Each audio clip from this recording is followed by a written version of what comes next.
Hoje eu estou tendo a oportunidade de olhar para o mar. Olha que lindo lá. Ele lá atrás. Desde muito jovem eu sempre senti uma forte conexão com esse ambiente marítimo, de praia, praiano.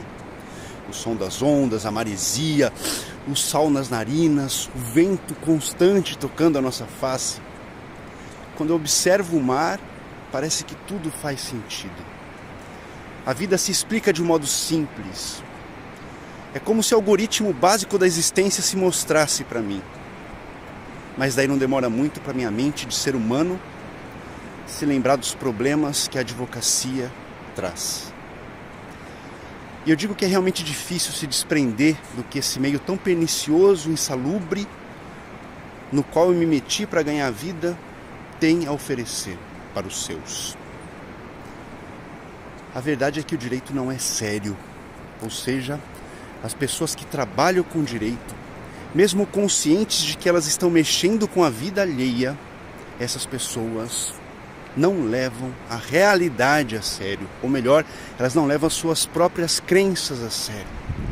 E por que eu falo de realidade de crenças ao mesmo tempo? Porque a realidade, apesar de ela ser objetiva, ela só pode ser compreendida pela subjetividade de cada um de nós. Em outras palavras, todo e qualquer dado sensível é interpretado por aquele que recebe esse dado pelos seus sentidos. Desse modo, o direito pode ser interpretado sob diversas perspectivas. Perspectiva filosófica, que é a minha, social, que é da Universidade de Buenos Aires, onde eu estudo, matemática, lógica, epistemológica e, além de outras, também a política. E de todas elas, a política é a pior. Ela é pior porque a política se relaciona ao poder e quando nós enxergamos o direito de acordo com essa perspectiva de poder, o direito se transforma em mera ferramenta daqueles detentores do poder. O que eu tenho visto na minha vida, ou seja, não só na minha prática como advogado, é a utilização do direito como ferramenta de poder. Eu nunca vou me esquecer do quanto eu berrei nas redes sociais quando a Dilma foi impeachmentada. De como eu esbravejei quando a Lava Jato começou a conspurcar o Código de Processo Penal para manter Lula preso, ou para prender Lula, para condenar Lula. E naquela época eu fui taxado de esquerdopata, de petista, de lulista e de coisas do gênero.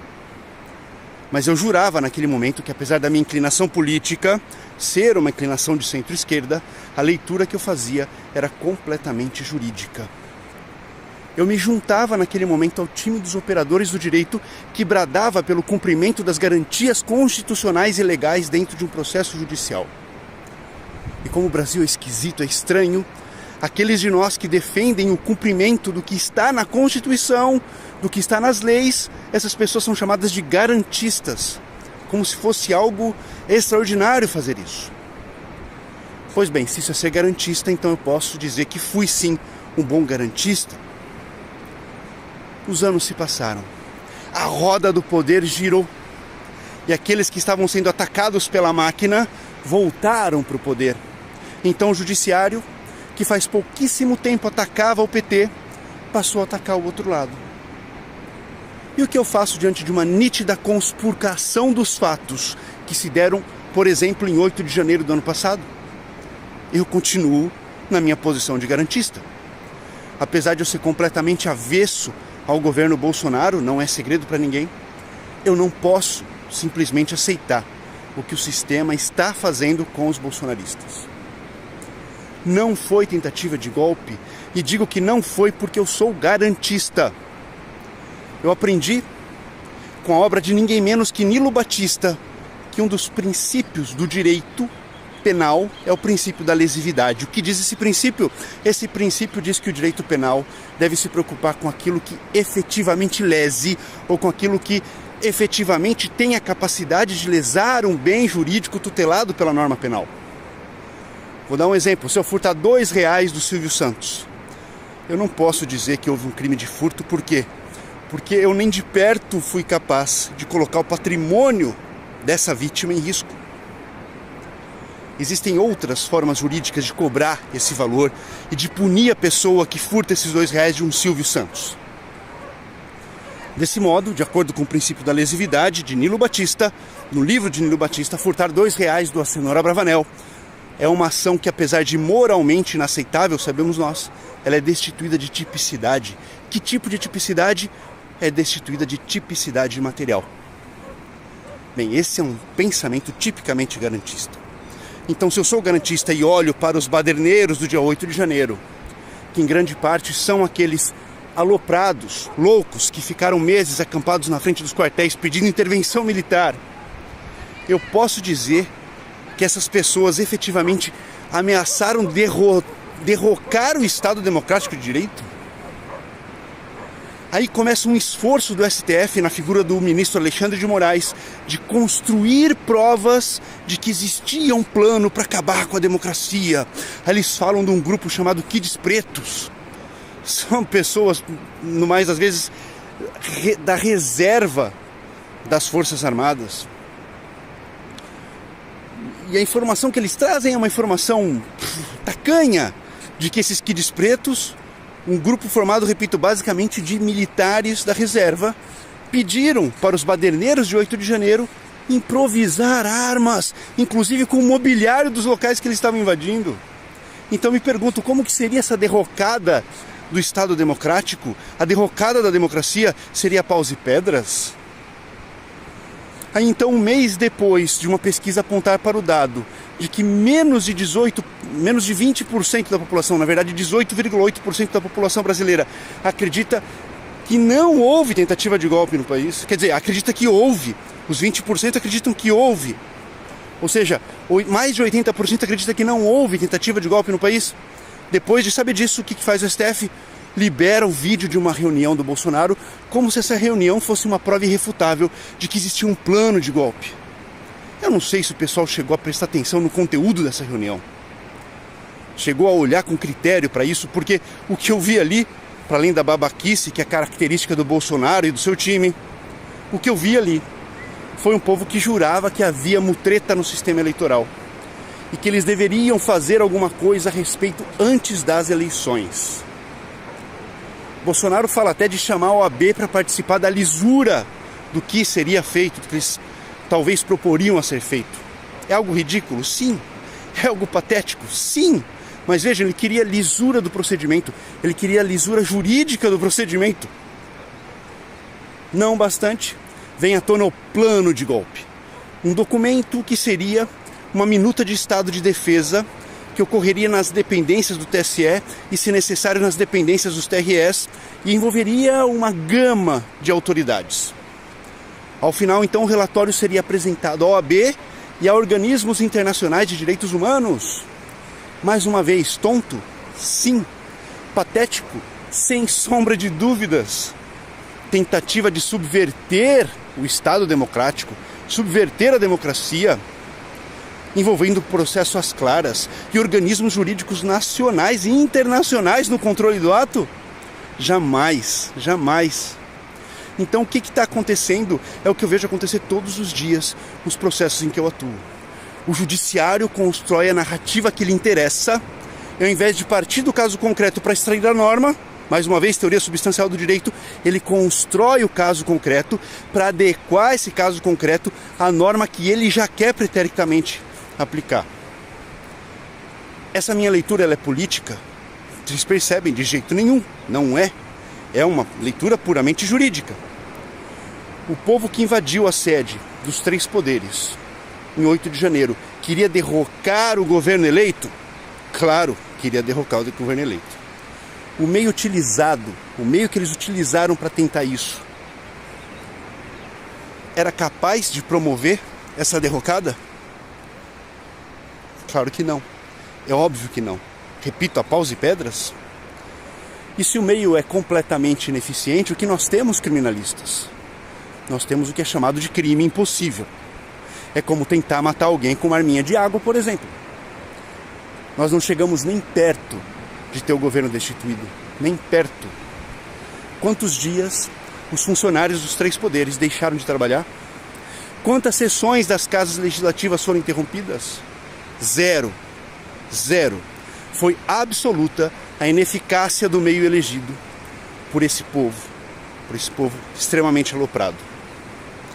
Não há que se falar em tentativa, porque a tentativa ela é quando, por condições alheias à vontade do agente, o intento não ocorre. Ou seja, havia a premente possibilidade do crime ocorrer, os atos se iniciam, mas o crime não ocorre. E não foi isso que aconteceu. Apesar dos hercúleos esforços do judiciário em demonstrar que existia um plano estruturado para atacar a democracia, não existe nenhuma prova de que isso tivesse sido minimamente capaz de acontecer. Além disso, já que o STF tem falado tanto de democracia, o que ele deveria fazer com menos de 1/5 da população entendendo que houve tentativa de macular a democracia no país?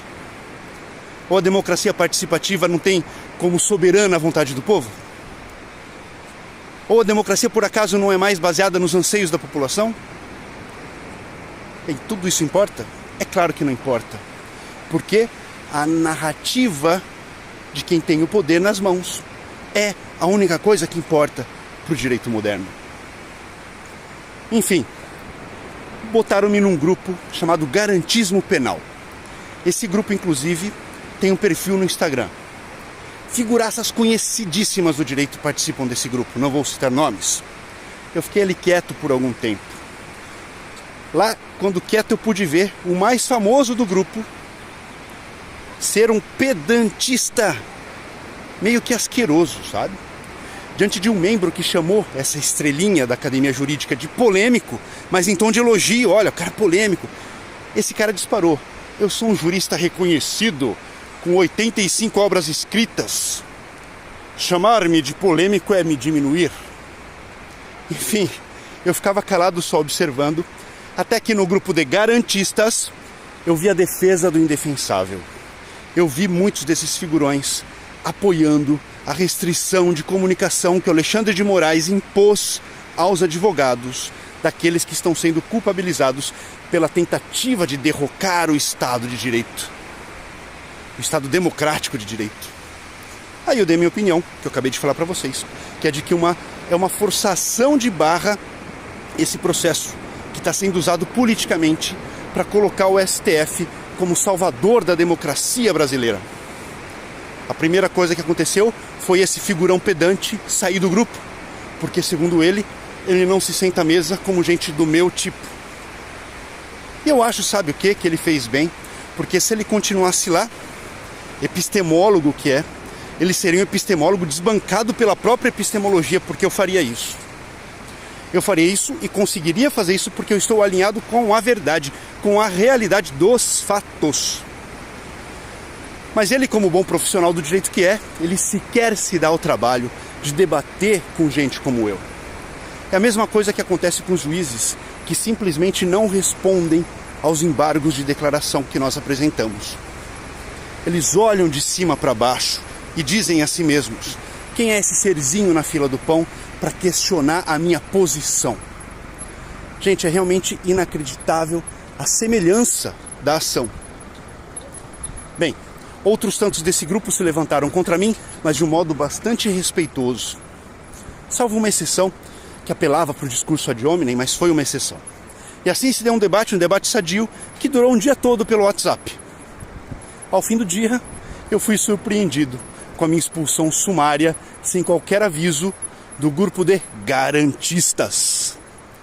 Logo em seguida da minha expulsão, o figurão pedante voltou para o grupo. Os amigos meus que continuaram no grupo me contaram. Bem, por que eu falei tudo isso? Eu falei tudo isso para mostrar que o direito não é sério. Quanto mais eu estudo filosofia, mais eu percebo como o modo de tratar as coisas do direito não é um modo digno de respeito.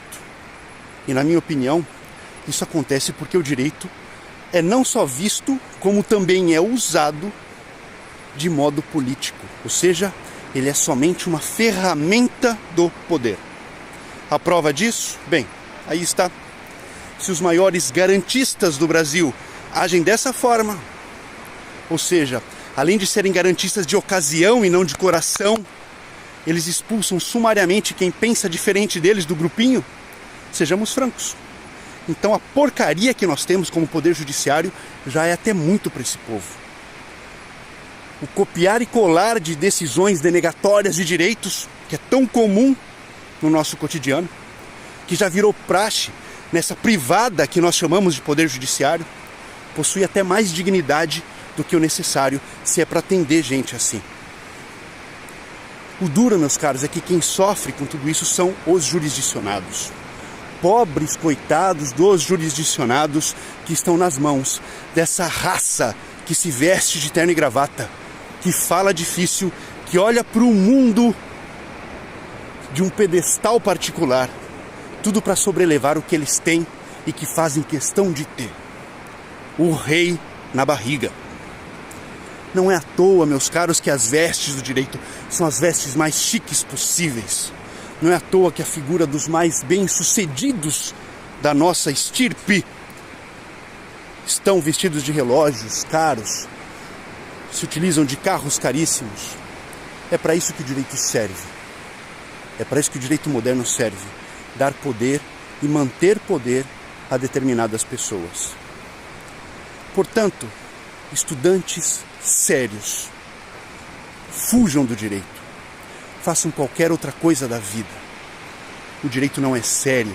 O direito não é para quem é compromissado com valores superiores, como a verdade, como o bem, como a justiça. Estudantes sérios, deixem o direito para essa farândula de inescrupulosos. Não se sujem. Deem a vocês a possibilidade de vir ao mar e de sentir a conexão com o real sem serem molestados pela própria consciência. Se vocês tiverem oportunidade, façam algo que realmente vá ajudar as pessoas. O direito, ele é só um faz de conta que ajuda. O direito é falso. O direito é um erro. Existem pessoas de bem no direito? Existem. Mas ou elas estão completamente embriagadas e não enxergam o que está acontecendo, ou elas simplesmente se deixaram levar porque não têm o que fazer. Fujam enquanto é tempo. O direito é para os maus.